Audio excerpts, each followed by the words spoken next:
அமெரிக்காவில் பல million dollar மோசடி வழக்கில் இந்திய வம்சாவளியைச் சேர்ந்த 2 சகோதரர்கள் குற்றவாளிகள் என நீதிமன்றம் தீர்ப்பளித்துள்ளது. இந்த வழக்கில் அவர்கள் 400 ஆண்டுகளுக்கும் மேல் சிறை தண்டனை எதிர்கொள்ள நேரிடலாம் என கூறப்படுகிறது. பென்சில்வேனியா மாநிலத்தைச் சேர்ந்த பாஸ்கர் சவானி மற்றும் அருண் சவானி ஆகியோர் பல மாநிலங்களை உள்ளடக்கிய பெரிய அளவிலான மோசடி சதித்திட்டத்தில் ஈடுபட்டதாக அமெரிக்க அதிகாரிகள் தெரிவித்துள்ளனர்.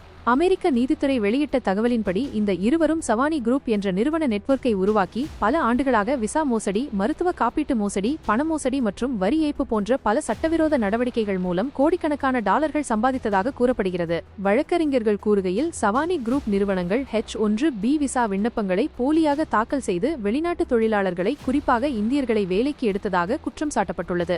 வேலைக்கு சேர்ந்த பின்னர் அந்த தொழிலாளர்களிடம் பல்வேறு கட்டணங்கள் வசூலித்து அவர்களது சம்பளத்தின் ஒரு பகுதியை மீண்டும் நிறுவனத்துக்கு திருப்பிக் கொடுக்க கட்டாயப்படுத்தியதாகவும் கூறப்படுகிறது.